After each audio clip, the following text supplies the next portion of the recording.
How's everybody doing?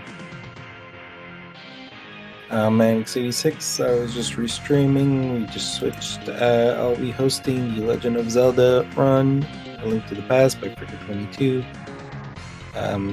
until our next host arrives. So I hope you guys have been having a lot of fun. And we have a ton of stuff going on right now. So I just want to touch up on the various donations. We do have a total of $340 raised right now. That's US dollars for those who are curious. So thank you very much to everyone so far. Some upcoming goals that you might be interested in.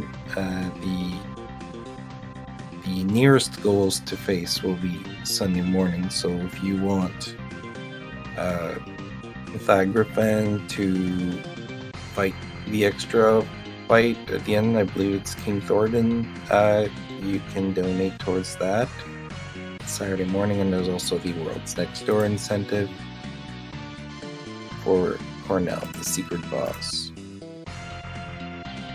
We also have the famous Saber Kill the Animals Saturday morning in the Bid Wars. Definitely, that's the nearest Bid War coming up, so definitely donate for that as well for the Super Metroid Exertion run. We're just setting up the next run, and we'll be back with you guys shortly.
Alright guys, looks like we're ready for A Link to the Past. So we'll get the runners in shortly for you guys.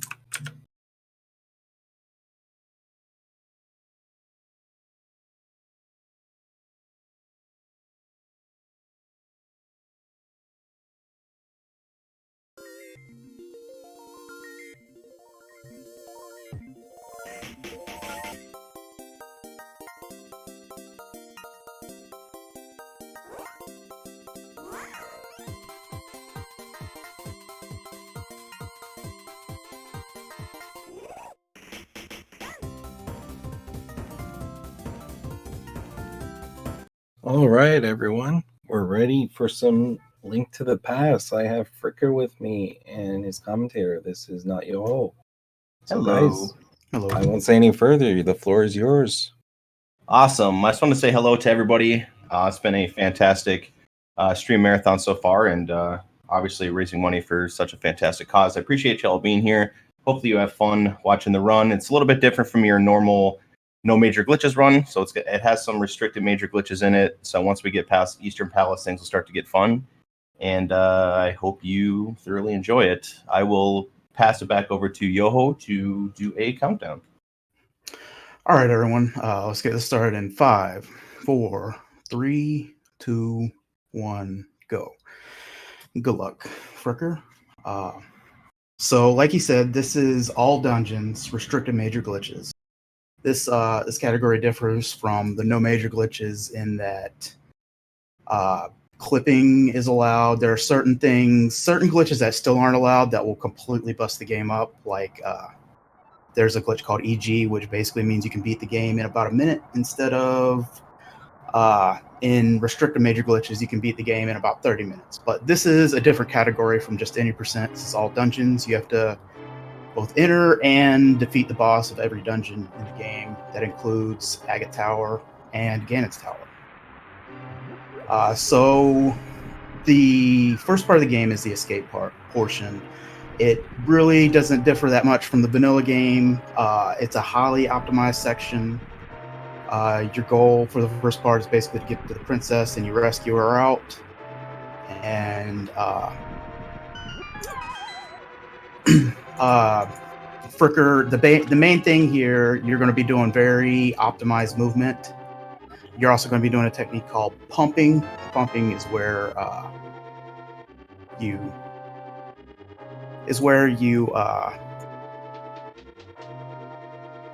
basically, when you're moving north or west, you can reset your animation so that you can move an extra pixel. When you're moving north or west, your animation, your movement animation goes in 2 pixels, then 1 pixel, then 2 pixel. So you see him tapping left and right when he's moving north or west to reset his animation, so that hopefully he'll get the 2 pixels, then the 2 pixels again. And this saves over the entire span of an NMG run, would save about 8 seconds. But the big thing here is it saves a lot in the escape portion.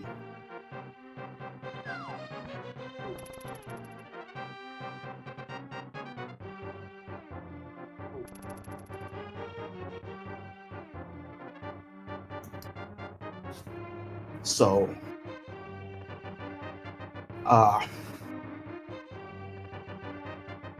he's about to get the blue boomerang here. That just helps a little bit in picking up objects and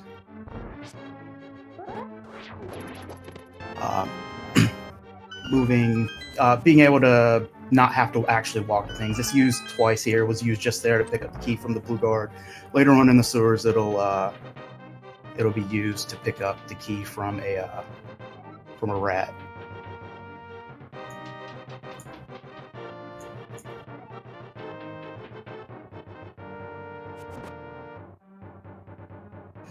So for this ball and chain guard, it's either 8 slashes or a combination of 2 pots or 1 pot and 4 slashes to be able to kill him.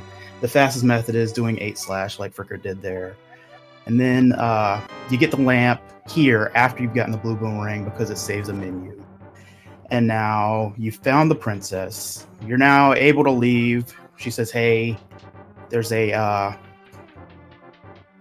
way out of here through the sewers. Let's go up there. Let's get out of here. And you're heading out.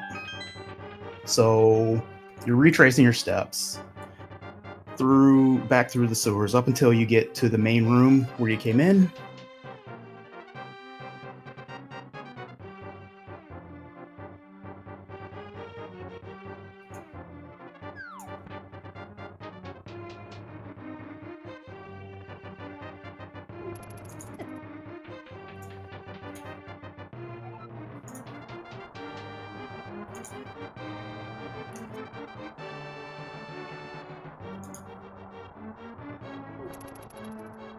As is normal with most of these games, you play it in Japanese because the text is a little faster in Japanese.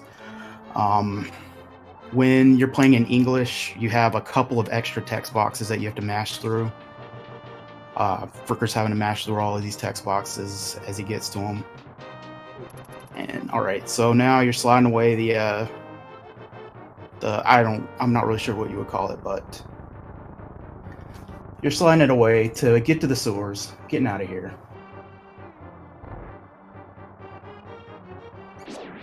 And again, you're seeing Fricker pump as he's going through the sewers, trying to optimize movement as much as he can.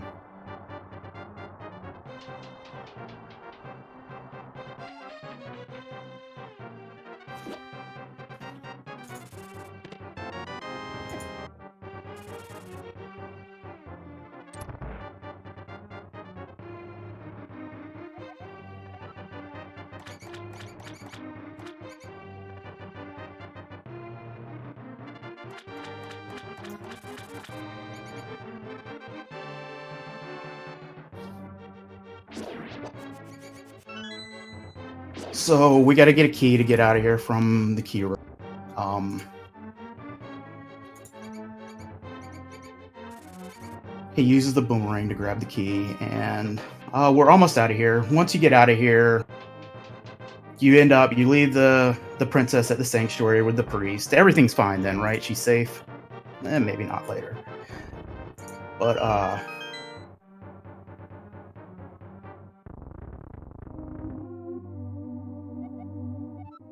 once there's a lot of text boxes you got to mash through here, a lot of dialogue.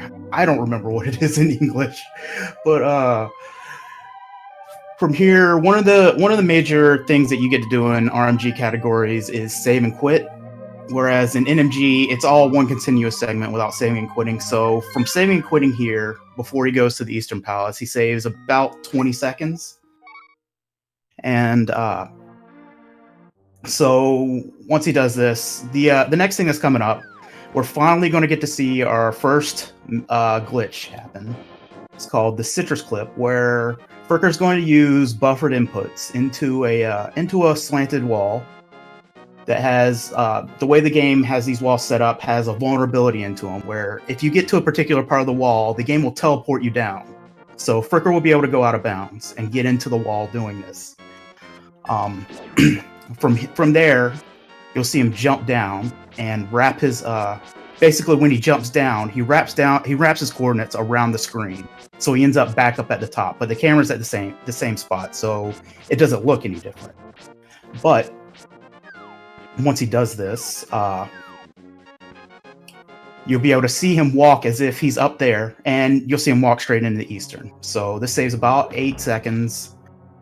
And it's the first big differentiator other than save and quit of the RMG run.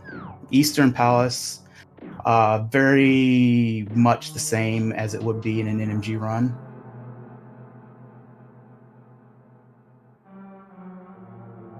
And again, because you haven't gotten boots yet, a lot of pumping, a lot of really optimized minor movements that you got to do here.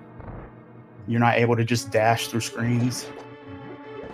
The Stalfos room, you use your camera position to be able to keep the Stalfos from spawning, and you kill them before they spawn, and that lets you skip more than 2 spawning and get out of the room quicker.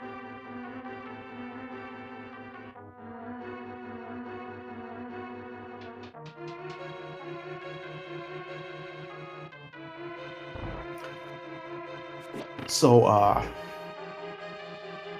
Fricker's going to get a small key to be able to get through this dark room to get to the big key.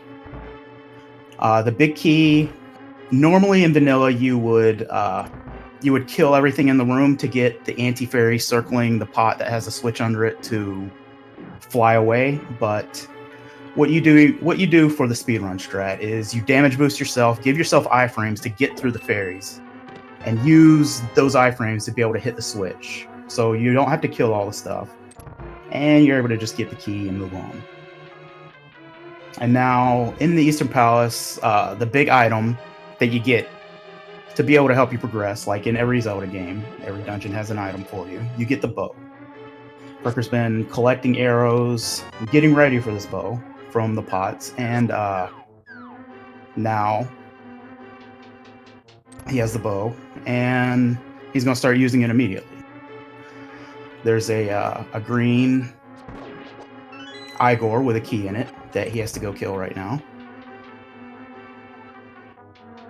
And he's able to move on to the back. Coming up, the bosses. Armos doesn't just take damage from arrows, but it definitely dies quicker to arrows. And then there's the red Igor room where you absolutely have to use arrows to get past it. So this is a definitely required item.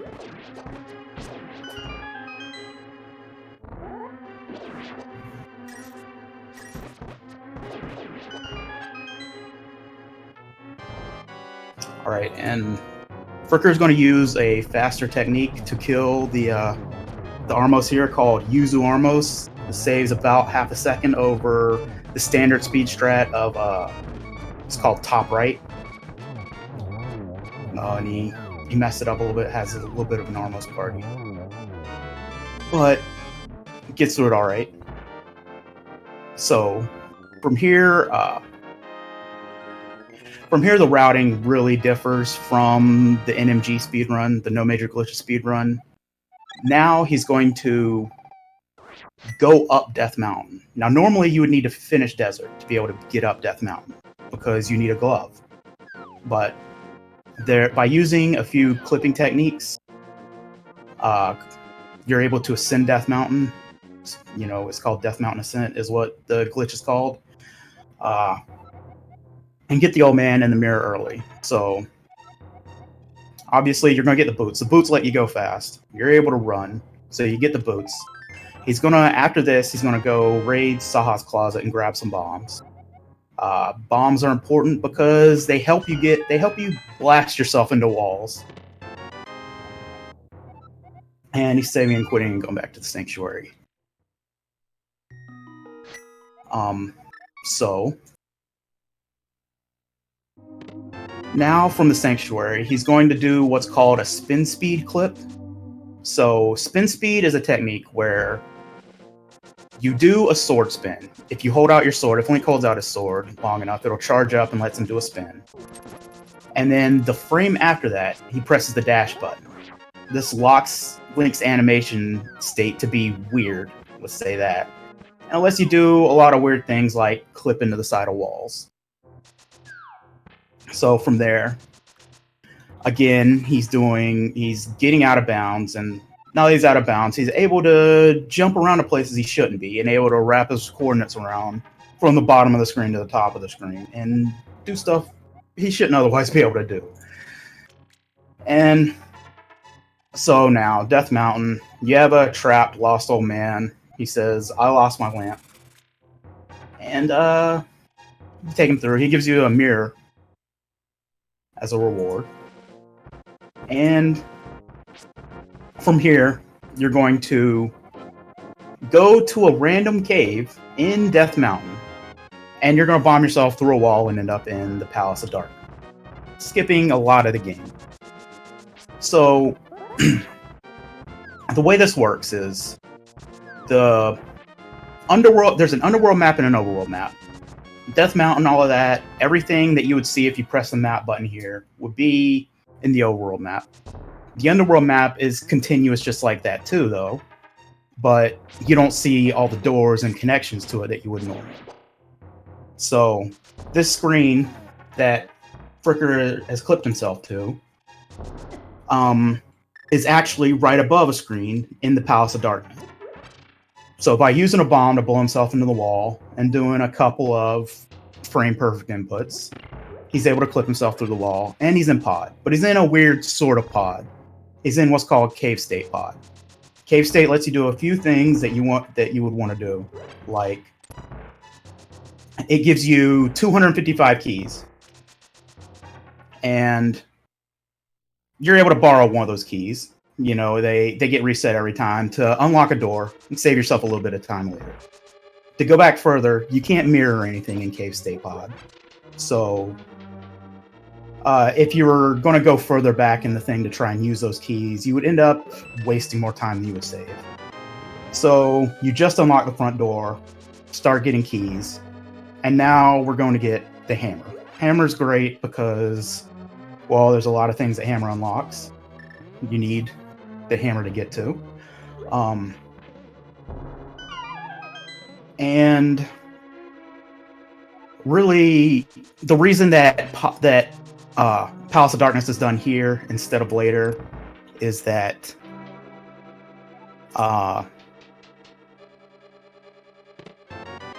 you're able to use the hammer on Moldorm in Tower of Hera, which you'll need the Moon Pearl next. So that saves about 8 seconds, and also Moldorm is not a fun boss to fight, so being able to kill him quicker always makes everyone feel better. But the big price you're paying here is that you have 5 hearts in pod. The issue with having 5 hearts in pod means that a lot of the stuff in Pod does 2 hearts of damage. Helmasaur does 2 hearts of damage per hit. So you take 3 hits from Helmasaur and you're in trouble. You're dead. So basically you're having a very harder pod. All right, so this is what's called Hammer Yump. You use bombs to knock yourself over a pit. Because you're over a pit, rail collision is kind of ignored by the game, and you're able to just get straight to the big chest. Otherwise, you'd have to go downstairs, get another key, and then go and actually go around all the way around the dark maze and everything to get the hammer. So this saves 40 seconds or so doing so. And now, again, a lot of the vanilla strats in Pod let you use sword beams. So another thing with doing Pod like this with 5 hearts is you also don't have the Master Sword. Normally you'd get the Master Sword, you do Aghanim's Tower. That will put you into the Dark World for the first time. And you'd have sword beams to be able to hit switches or do things like that. You'd have twice as much damage with your sword as you would later on. Coming up soon in the what's called the Turtle Party room, you'd normally do a sword spin, and you can't do that here. So you're at a disadvantage in the RMG fight here, but you're able to get the hammer earlier. You're able to break a lot of the game because you came here earlier. So Fricker throws boom to hit the switch. Normally you could just sword beam that, but you can't here. So found a new strat.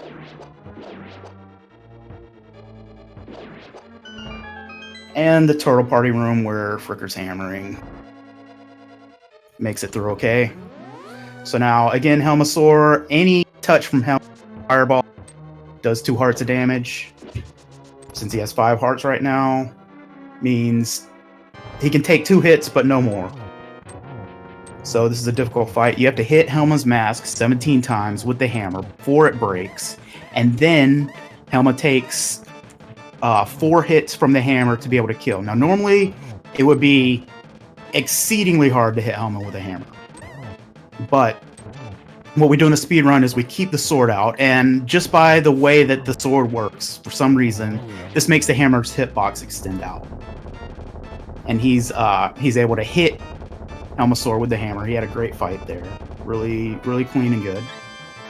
No real issues, didn't get touched at all. Normally that's a big, scary part in the run. But holding out the sword, he was able to extend the hammer's hitbox and hit Helma. 4 hits, killed Helma there.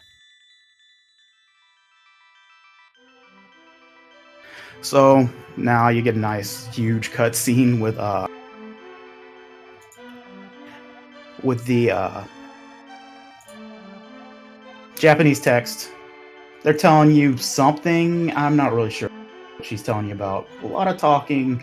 I mean, she's been cooped up there for a while by Aggie. And she wants to tell you her story. But from here, first off, since you haven't been to the Dark World at all, you don't have the moon thing really to help you out. And also, you never opened Pod. You skipped Kiki when you did that clip. It's called the Kiki skip clip, actually. So Pod's still closed.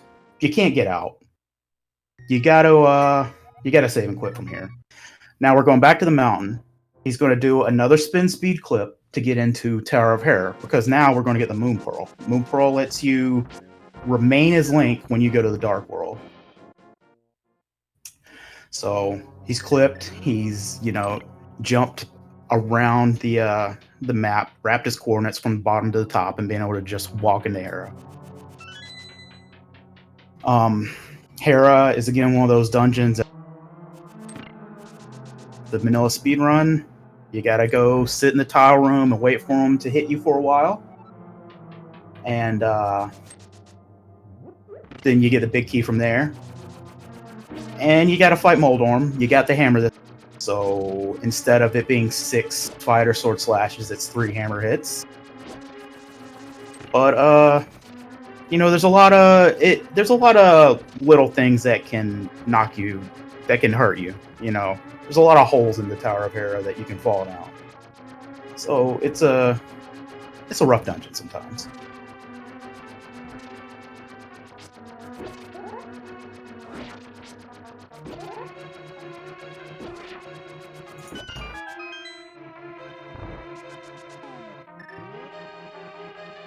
And also, I don't think anyone likes mini molds. Mini mold are the worst.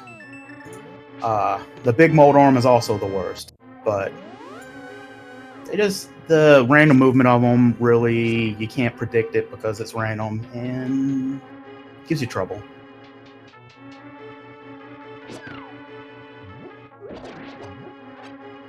So, Fricker's approaching the Moon Pearl chest.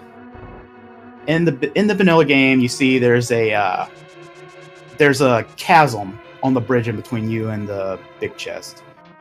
So normally the game will want you to go upstairs, but that takes time. We don't want to go upstairs. What we're going to do is we're going to do a bomb jump, just like we did in Pod, except this one is a lot tighter window. The way that Fricker's doing it, it's called the early bomb jump. He picks up the bomb, starts cooking it as he's walking to the place for the bomb jump, and then it goes off just in time to knock him across. And by doing that, you don't have to go upstairs. You get the Moon Pearl, and we're able to move on from this dungeon. So now we're on to the Moldorm fight. Again, it's 3 hammer hits. Moldorm moves around crazy. His whole thing is to bumper car you off of the ledge. It's unpleasant, but we've done what we can to make it easy for Fricker, and he handles it easy. So from here, you have the hammer, but you don't have a glove. Really, outside of Death Mountain, there's no way to get to the Dark. But we're going to do a glitch called Death Mountain Descent so that we can get to Thieves Town from here. And we can just get the level 2 glove immediately instead of having to get the glove in Desert and then do other stuff and then get the level 2 glove. So Fricker's going to walk into the portal up here. He's going to climb down Death Mountain and do another spin speed clip.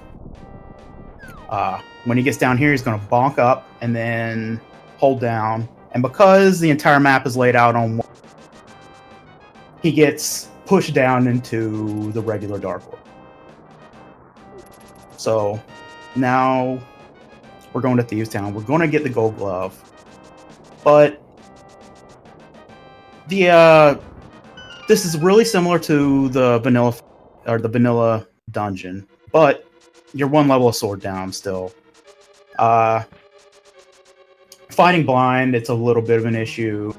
All these things is a little bit of an issue. If you try and kill something, you'll slash it and it'll just say, "Oh, I don't care about the plastic sword. I'm moving on. I'm going to hit you now." But it's not that bad.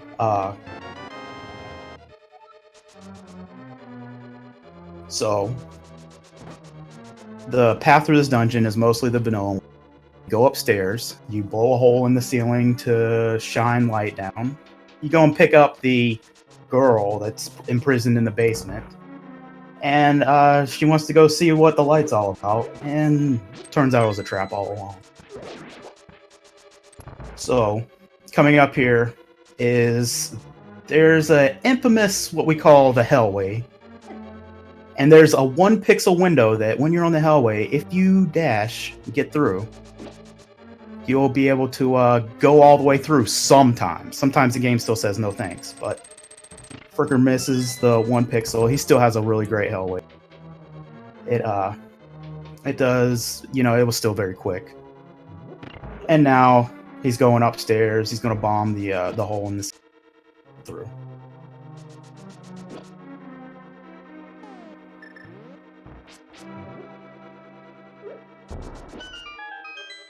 So in the speed run, the way you do the bomb is timed out really tight.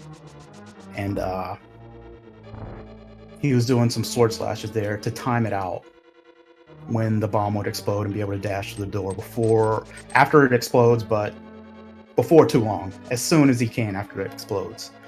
Now he's going down to the basement. He's going to pick up the pick up the girl prisoner. The next room that he's going in is an issue because normally you'd have a glove. You'd be able to pick up that big block in the center. But since you don't have a glove, you have to actually kill all the enemies in this room and go around the lawn to get to the prison cells.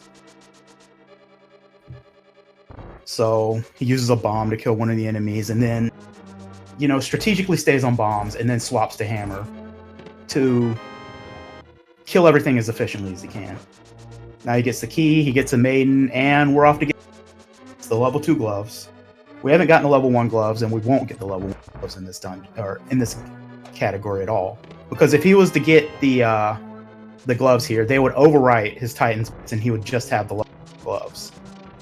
Now, that wouldn't be too bad for most of the glitches and stuff he's doing, but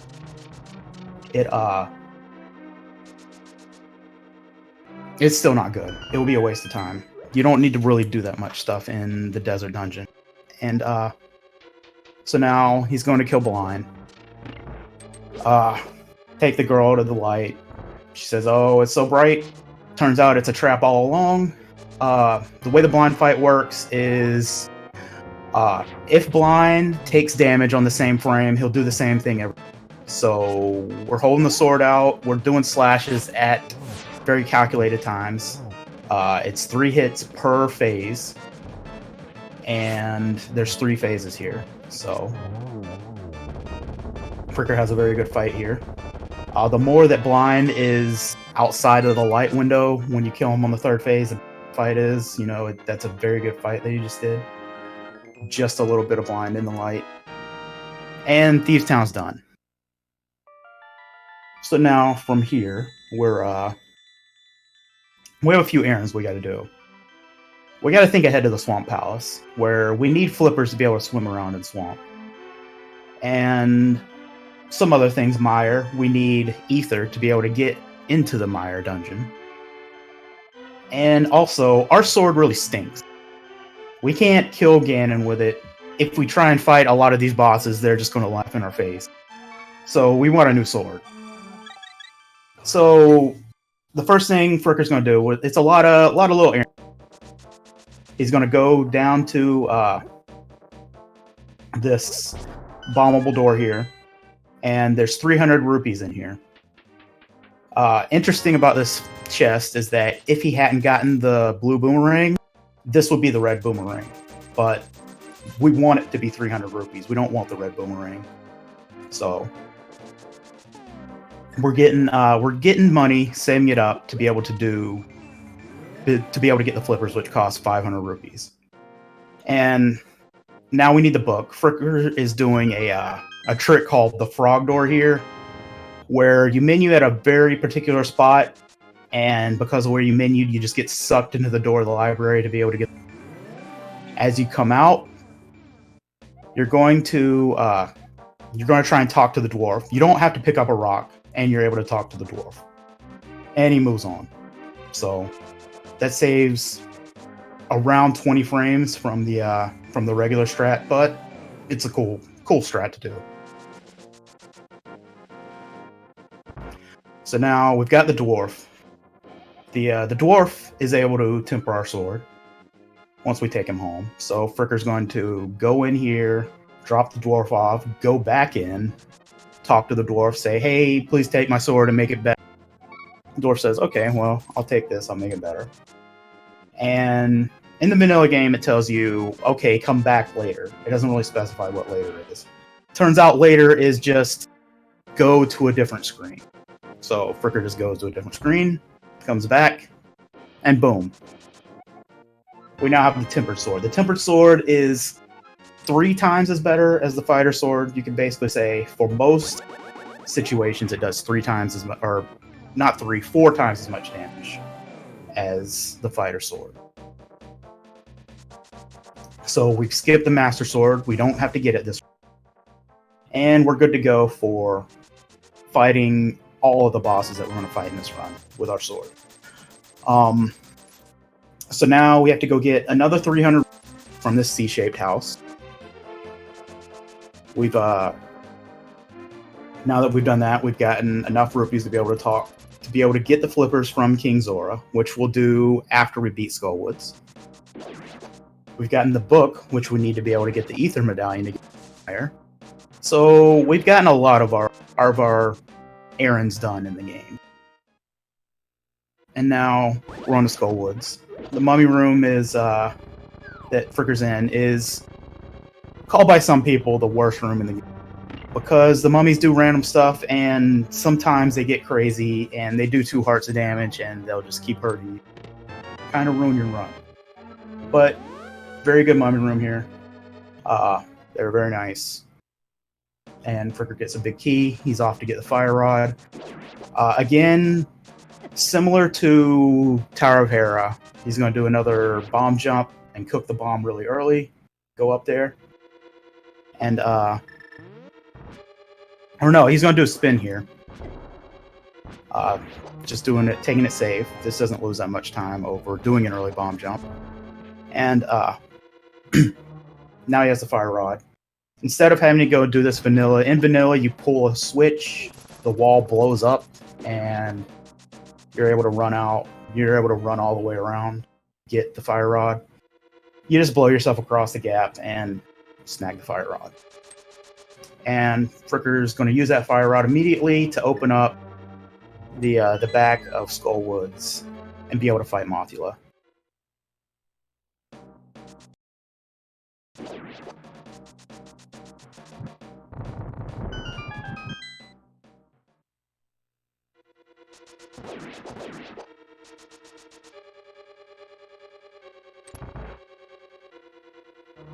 So Mothula isn't one of the worst bosses in the game, but the circumstances that Mothula puts you in are not pleasant. One of the things that the game's code does is says Mothula can't take damage from spikes. And because of that, and because the game has also put spikes all around the room, it gives Moth a lot of invulnerability, because every time Moth touches a spike, it cancels out damage. So if you swing your sword and hit Moth into a spike, your sword hit didn't count at all. One of the ways that we get around this in the speedrun is by doing what's called a poke dash, what he did at the very beginning of the fight, and be able to apply damage using that. So Moth takes 4 hits from the Tempered Sword. One of the reasons we get it at this point in the game is because otherwise it would be 24, right? 16 hits from the Fighter Sword? Not 24, sorry. 16 hits from the Fighter Sword, and that would take forever. So getting the Tempered Sword here helps out. Makes the Moth fight really easy. As you saw, Fricker did a great job with it. He got the first hit using the poke dash, so that actually counted as 2 hits, and then used the fire rod to basically knock him away from the spikes and knock him down so that you could slash him down. Alright, so Skullwoods is done. This girl is telling us her life story because she's been, stuck in this room for a while as a monster. And she really needs someone to talk to. Do you mind if I talk instead of the old lady? Oh, yeah, that would be great.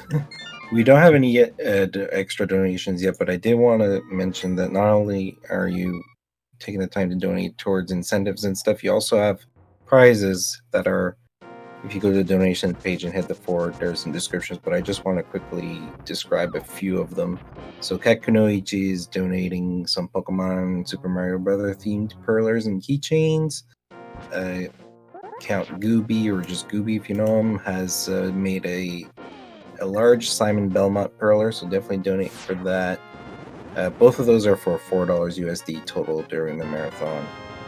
Wifey Keat has done some Chrono Trigger perlers of Chrono, Maraluca, Frog New, and the Cat. Also $4 USD total per ballot. We have a custom theme reproduction cart of Sparkster for the SNES version by BD Conquest. And finally, myself personally, I have an Xbox One 220 gig console that can be listed for $20 USD per ballot. So I definitely check out the forums on speedrun.com on the Pixels for Peace page for details on how that works. Back to you. Alright, so Fricker's been doing a few more errands that he has to do to be able to get into the next. The first thing he did was save and quit to Death Mountain to be able to go get the Ether Medallion, like I said before, from the tablet, using that book that he got earlier. And now, the money that he was collecting is now paying off as he's going to King Zora, paying the 500 rupees to get the flippers, and he's going to save and quit. He's now ready to basically do every dungeon but one to the end of the game. There's only one little shopping item left. That's the Ice Rod, which we'll do after Ice Palace. So he saves and quits to his house. One of the items you might know from the vanilla that you haven't seen Fricker get, and we won't see him get in this run, is the flute. In the vanilla game, you need the flute to get the mire. You need the flute and you need the mitts. You flute to a particular spot and you pick up a rock and it has a warp under it. So getting the flute and activating the flute is a really slow process. So instead of doing that, what we're going to do is what's called fluteless mire. So he's going to clip into this wall right here, and by doing that, he's going to be in what's the light world is desert, but in the dark world is the mire area. He's not actually going to do mire yet first, but because he needs to do the desert section, so while he's up here, it's easy to just do desert. He's going to mirror. Again, since Desert's prize is just the gloves, and he already has a better set, he's going to ignore it. But he does need the big key to go get to the boss. And one of the benefits of doing desert here, instead of earlier, is not only does he have a sword that's way better than before, he has a fire rod. So Landmo either needs 2 spins from that sword, 4 slashes from that sword, or 2 fire rod hits per Landmo for each one. So we've gotten a lot more firepower than you would have in the vanilla game for this. So he's able to kill Landmo a lot quicker than he would in the vanilla game. Also, because of the way he entered, he can just get the big key and mirror. You wouldn't have came in through that door, so mirror's nice. And he's doing a spin speed to get to the back of desert. It's a little bit dangerous, a little bit scary every time you do it, but you use the menu to fire rod to basically keep yourself from jumping off and jumping down, which would be unfortunate. And it's still fast. So he's off to fight Landmo before doing. There's going to be a lot of. Mire's going to be a weird dungeon because, in essence, he's having to do every room twice. And the reason that he has to do that is he's going to do a series of clips called Mire to Hera and Hera to Swamp. He's going to do this to be able to get the hook shot in the mire split. So, like I said before, all of the rooms in the underworld are laid out on. And there's a room in Mire that's next to a room in Hera. And there's a room in Hera that's next to a room in Swamp. So by using the bombs and to be able to blast you into a wall, he's going to be able to go from Mire to Hera and from Hera to Swamp. The reason he does this here is because Mire has a lot of keys that we're not going to use.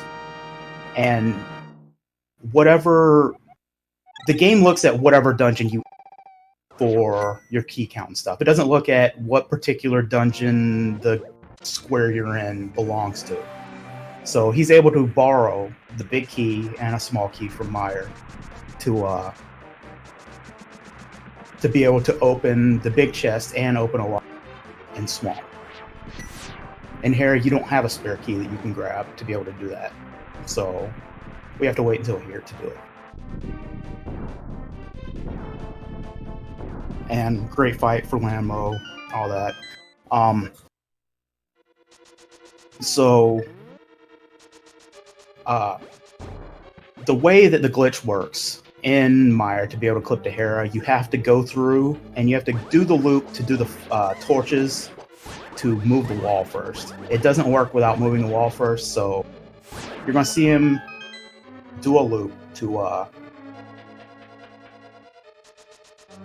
and light the torches like it was the vanilla game. and then he'll go back around and go back to those rooms with the torches. And I'll do a bomb clip to get to Hera. And then we'll see him do a clip from Hera to Swamp.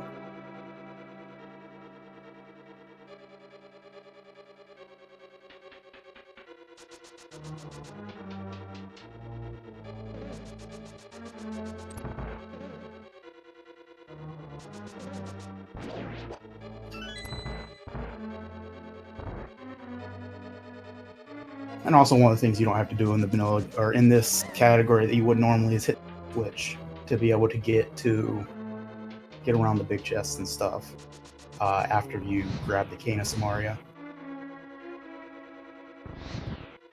So one of the fun things about the Mire split is you're basically getting split. You're getting the hook shot, and then you're immediately using the hook shot.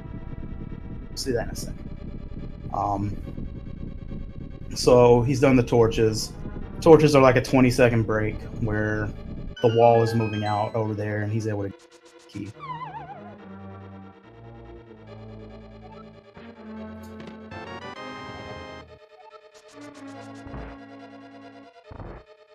So now he's at the warp. He's going to do that loop all over again. We're going to see him run back around and start at the crystal switch room and then go to the torches. And he'll bomb himself through.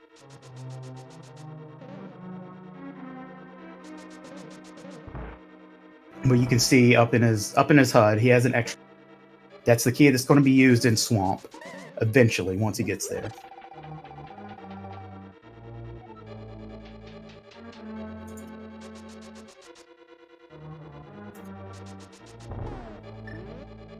All right, so he bonks off a wall and plays a bomb at a particular spot to be able to bomb here.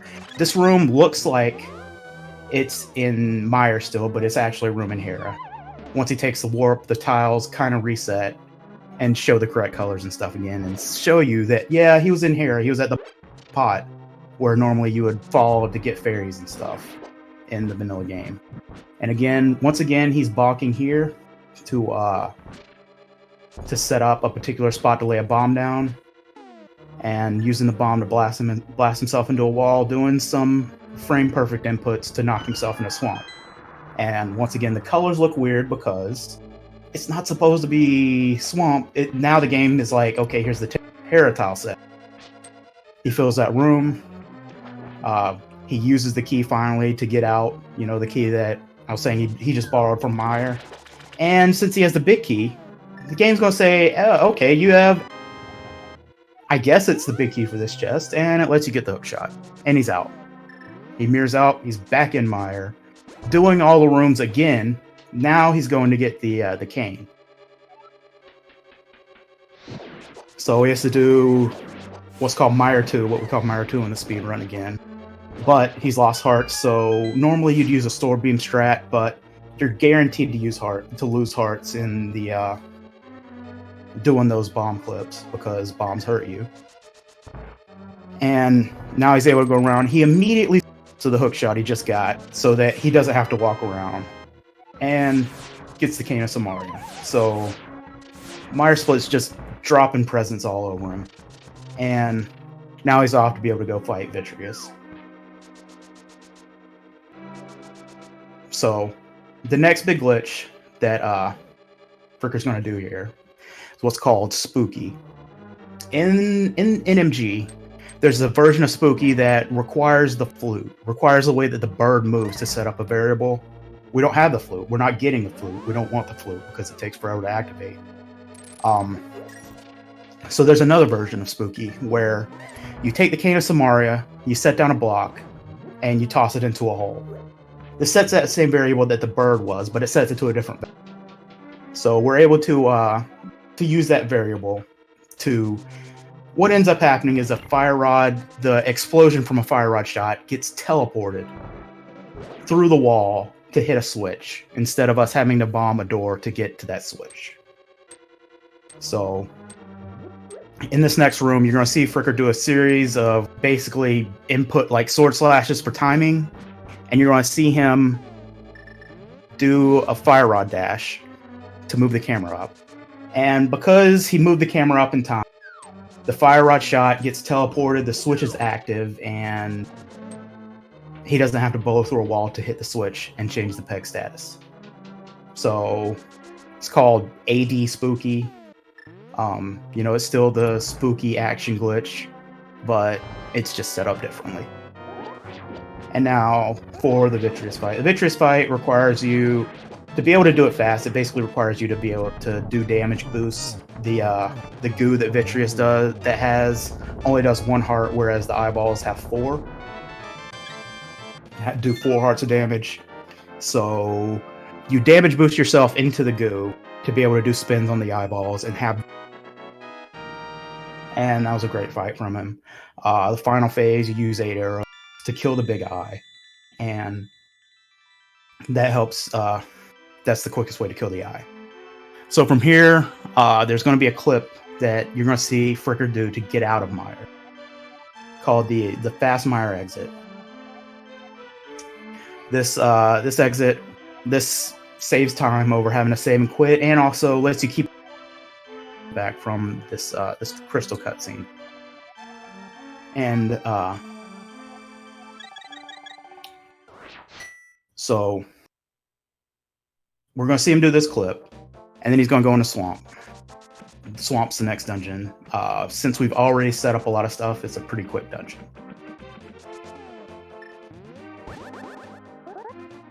So the thing about this clip is you have to be fast. Screen, you see that purple shot? If you're not fast, that's going to shoot you. So that's one of the reasons it's called the fast Mire exit. Also, it's called quicker to do that. So swamp, you have to mirror to the light world, drain the dam to be able to get into the swamp palace. But since we've already done the stuff to get the hook shot, we don't have to go to the left side and get the big key. We don't care about the big key. And also, since we have the hook shot, we can just grab a small key and go straight to the back. And that water's already filled in the first area, or the second area after this, after the main room. So swamp's a very efficient dungeon, very quick dungeon to do here.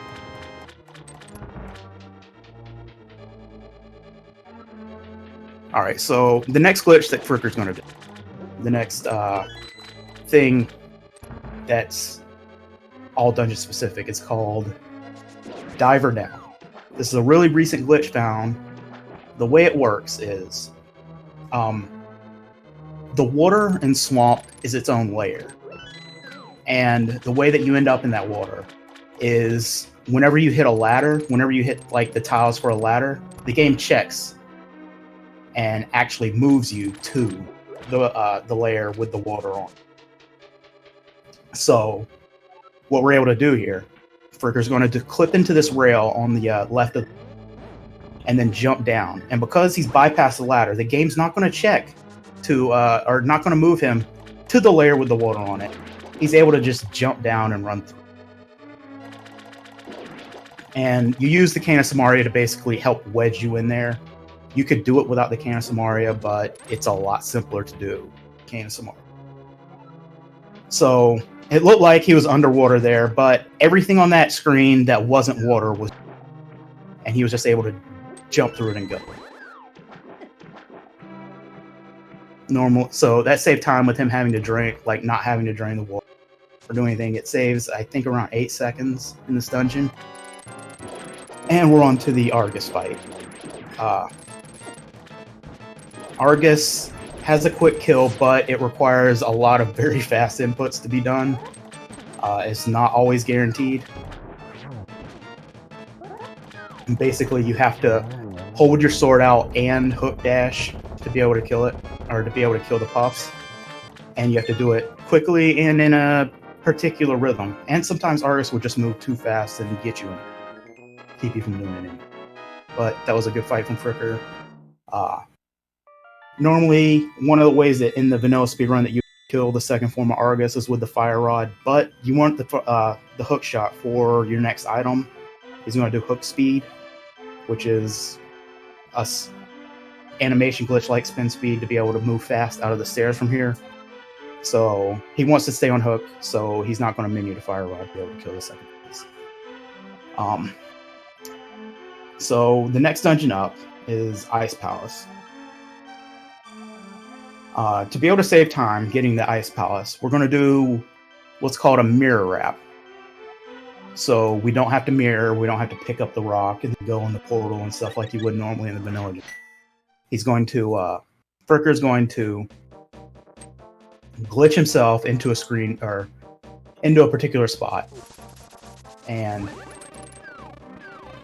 use the screen transition and mirror on this as the screen transition. So he's lining himself up. He's trying to mirror the same frame as the screen transition. He just misses it for the portal to reset, and he's going to try it again. So he needs to press the mirror and transition on the same. He does it this time, and he walks up to this. Because you did two things, you did the mirror transition and you transition screens at the same time. The game's in a real state, but you're able to use that to scroll your position inside of basically the Ice Palace square. So it saves you time with having to mirror and pick up rock and then go in the portal and all that stuff there. The next glitch that Fricker's going to do is another new glitch found slightly before the swamp glitch that he just did, called Icebreaker. So this glitch uses what's called door state. You can see Fricker's right inside of a door. The game, when you're in a doorway, it wants to push you out. It wants you to be able to get out and get into. So what you do here is you extend that door state to be able to push yourself through that rail. So by doing this, he skipped a lot of rooms. A lot of the rooms that he's doing now were a lot simpler than he would have had to do otherwise. The famous Ice Palace bomb jump that would normally save a lot of time, but because this is faster, and he's off to kill Cold Stare.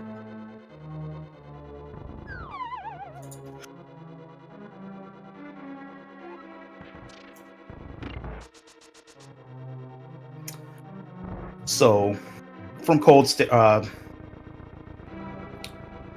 the way you kill him is you want to kill the three eyeballs as quickly as you can, and you're going to use sword spins. I think Fricker is going to use a double spin strat here. So you're going to see him spin once and then charge up and do poke dashes to do another spin. And yeah, he had a good fight. A pretty good fight. One got a little away from. Yeah, because spins in general for a sword do the most that you can. They can. And that's Cold Stare down. So if you remember earlier, I said after Ice Palace, because you're right next to where the Ice Rod is, you're going to mirror and you're going to go get the Ice Rod. Because the next dungeon that we're going to do is TR, Turtle Rock. And you need the Ice Rod and you need the Fire Rod and the cane to be able to do it.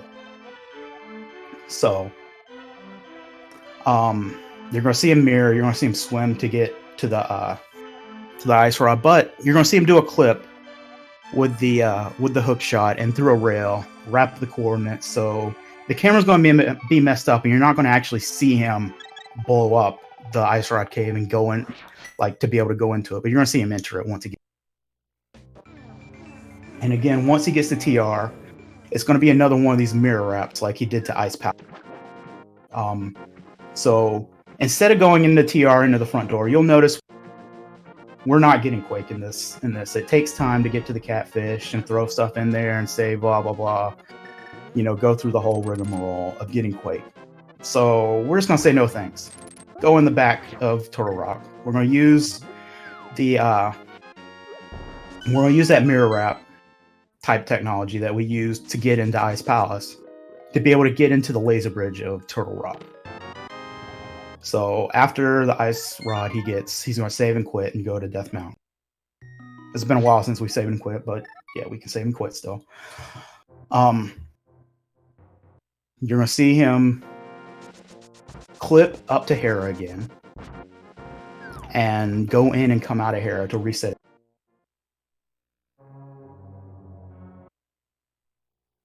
So now that he's out, he's going to go into the Dark World, take the portal into the Dark World, and he's going to set up to do a clip into this rock right next to the portal.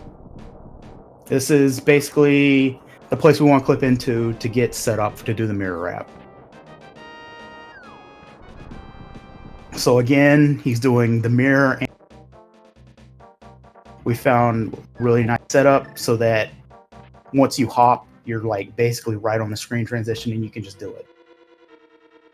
And by doing that, he's ended up at the laser bridge. And in this category, you get to basically do turtle rock. You get to skip the chain chomper room, which is famously awful, famously causes a lot of deaths in speedruns. And you're just having to go through the back, go quicker to get the big key, and then come back and kill Trinex.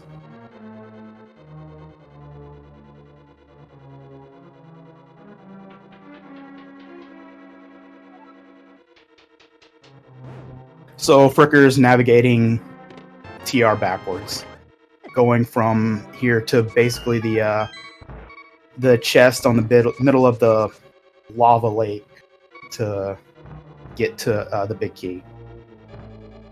Once he does this, since he came in through that laser bridge door, he can just mirror, and he's right back to where he needs to go to get to Trinex. You can see he pre-menued the mirror there to be able to work some of the pokey RNG. There's one RNG with one pokey there that can mess you up, and pokies do 4 hearts of damage with, so avoiding them here is really important, because you can see Fricker only has 2 hearts. Well, 3 hearts now, but it's 1 hit from a pokey and you die. It's 1 hit from one of those lasers and 1 hit from one of those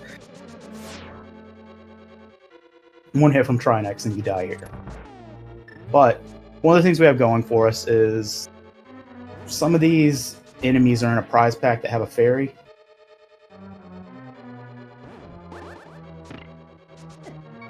Alright, so Fricker's going through the switch maze. Having a little bit of trouble. But again, like I said, there was a prize pack. There's a prize pack that has a fairy in it, and he used it.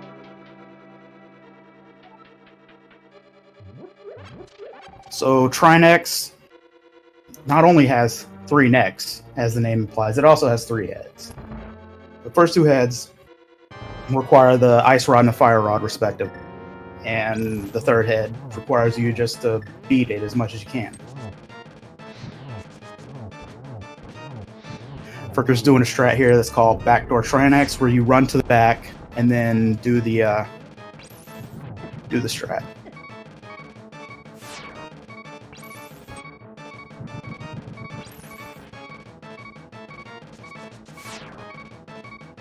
Alright. He's having a little trouble with the fire head. I'm not completely sure if he tried the poke strat there. He was talking about he might do it, but all right, yeah. So the poke strat is instead of shooting a second shot, normally each head takes 2 shots from their rod that hurts them. If you do a dash, then it'll restun the head, and you won't have to actually fire the shot, so it'll save magic, and it'll save time in the roof.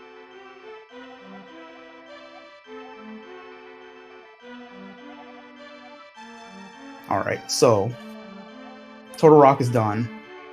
There's only 2 dungeons left in the game. One of them is obvious, it's Ganon's Tower. The other one you might not think, normally you'd finish it in the game forever ago. That's Aga's Tower, but we're doing Ganon's Tower first. One of the reasons we do Ganon's Tower first is because once you finish Aga 2, you finish Ganon's Tower, the game puts you right where Agus Tower is with the bird. You just got to mirror and go to the light world to finish it. So, for routing purposes, you're doing that. So Fricker's setting up to do a clip to go to Ganon's Tower. He's grabbed his coordinates. He's doing a lot of things by just knowing where, because your camera's messed up. He's walking down through the dark world, gone in the portal, and now using the hook shot to get his animation in a certain state to be able to clip the room. And he's in Ganon's Tower.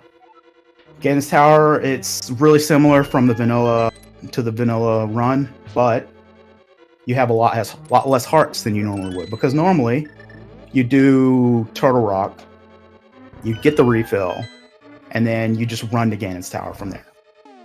But here, since you save and quit, when you save and quit, the game doesn't give you full hearts. So, in particular, this affects the strategy in one room, in what's called the MJ room. It's a room, the first room when you go upstairs after the big key with all the spikes. You'll probably see Fricker do a different strategy there than normal. But right now, he's doing the left side of Ganon's Tower. He's heading towards the key.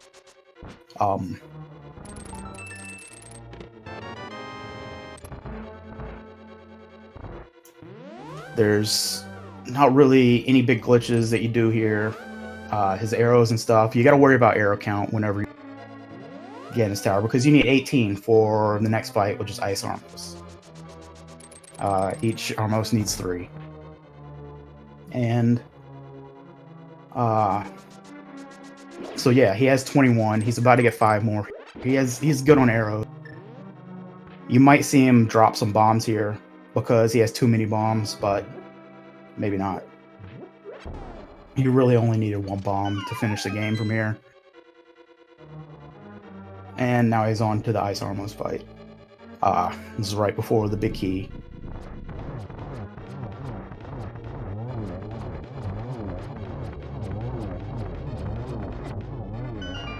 And this fight is particularly timed out would be good. He had a good fight. The thing about the Ice Armos fight is, if you mess up the Ice Armos fight, it actually shares a variable with the Fire Bats for Ganon. So, if you don't do the fight right, if you take too long when you fight Ganon, will be different, and you won't really be ready for what it does. Okay, so Fricker's just doing the vanilla strat in the spike room. One of the big things, it doesn't matter if you don't have as many hearts whenever you finish Ganon's Tower, because you're not fighting Ganon for this. We're going to Agus Tower right after this, and then after Agus Tower, you get a refill before you fight Ganon. So Agus Tower, normally you're expected to have a lot less equipment fight, or a lot easier dungeon, and also you're expected to have a lot fewer heart containers than you do. So it's a lot easier dungeon. So Fricker's going into the gauntlet, going through the cannonball gauntlet right here, and then now heading up. A lot of these, I don't know, this is rough to get through quickly, but anyone that speedrun the game has done it probably hundreds of times, and you get little strats for being able to.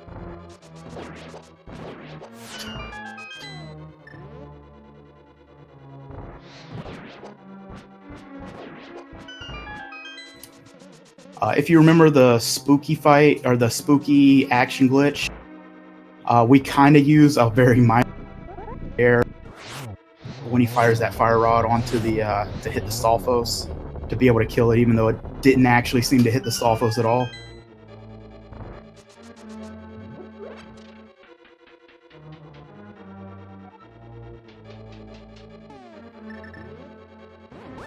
And one of the coolest and most unexpected ways to do a room in the game, you just use the Cane of Samoria and just kill all of those guys. Same thing here.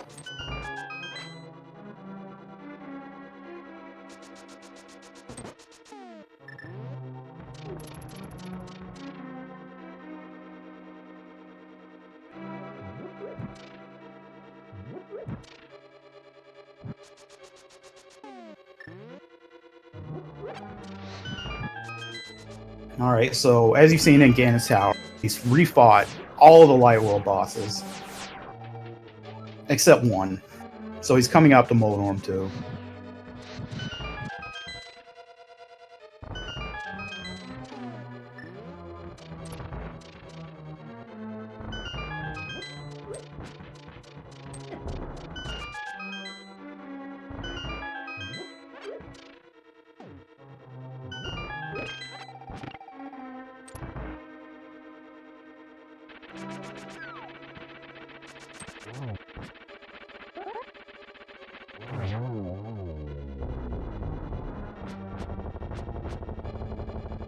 All right, Moldorm's down. And you hook shot across. Now he's heading to Aga 2. Aga 2 is slightly RNG, but not completely RNG, not like Aga 1, which we'll see soon here.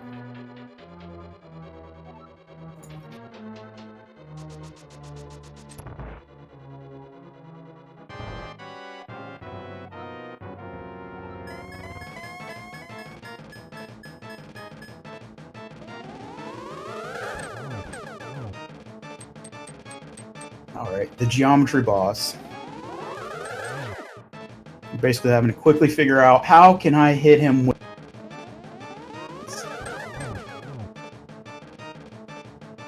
Aga 2 takes 6 hits from the energy ball to be able to go down. And he's done it. So now you'd think, okay, the Ganon hole's open.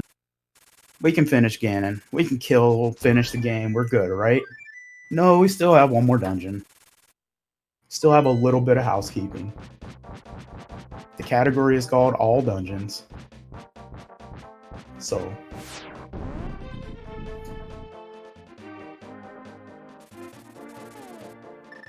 we'll see him just move down and mirror, and boom, just by coincidence, just by magic, we're at Aga's Tower.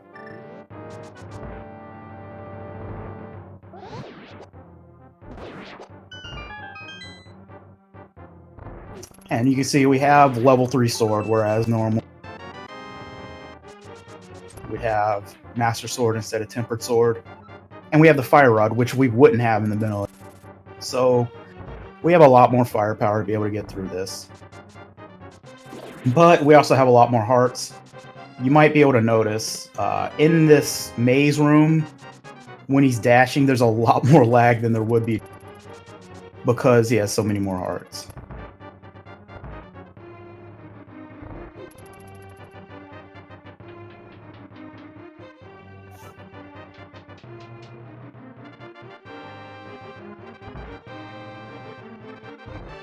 But the big thing here is that at the top of the tower is our biggest RNG boss in the game, Aghanim 1. Aghanim 1, on every cycle, you're guaranteed an energy ball for the first hit, or for his first hit of the cycle. But after that, everyone after that in that cycle is a 50-50 between a blue ball and each blue ball that you get from Aghanim costs 6 seconds. If you get 3 blue balls, it costs an extra 6 seconds on top of that because he does another lightning cycle. Same with 7 and 10 and 7 and 11. And so basically, this is just a time loss in the run if you don't get lucky. So we're going to see how Fricker does on this run. He's heading into the cutscene for Aghanim. You get to see him take Zelda away, even though you already technically rescued her back in. So, I don't know. Is this a paradox? Is she back there now? Who knows?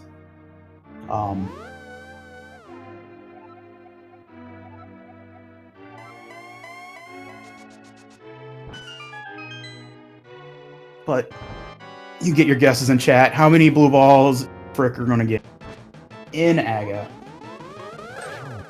First one's always a guaranteed energy ball. Here we go. Second hit. Alright, we got 1. Oh, we got 2. Oh no. Oh, that's a bad start.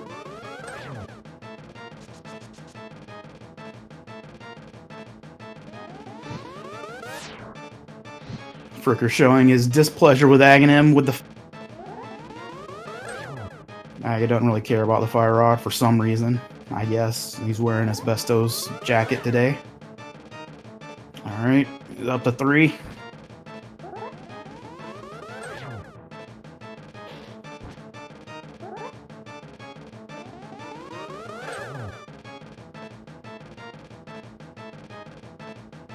Alright, so it's going to be 3 here. We know that because we know this is a guaranteed area. So, Aghanim 1's down. So from here, it's the cutscene that normally we'd have about an hour ago, or about 40 minutes ago. And then we get to just kill Ganon. The hole's already open. We're able to get out of here. So, Saha's telling you all about the Dark World. Hey, here's a new place. Sorry. Grandpa, you gotta take your meds. But we're ready for the Ganon fight. We have all the equipment that we'll need. We're gonna have a refill. And I'm just gonna drop in the hole and fight Ganon. So, with the Temper Sword and no arrows, you need 12 slashes on the first phase. Ganon has 4 phases.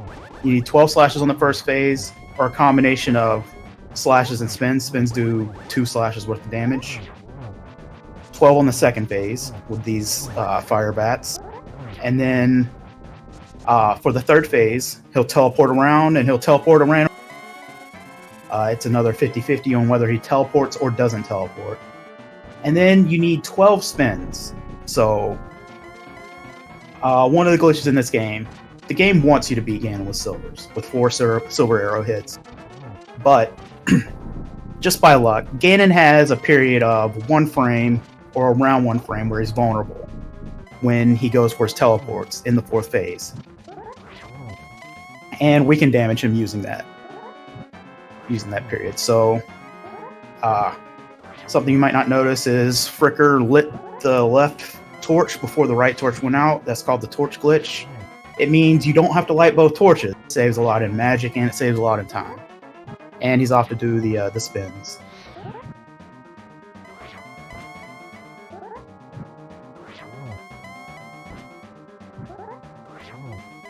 And I've already lost count on spins, but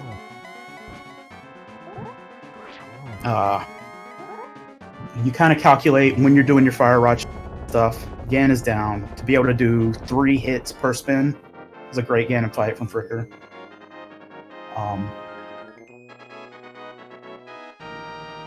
So it's a great run from Fricker. GG's to him. And that was The Legend of Zelda: Link to the Past, all dungeons, restricted major glitches.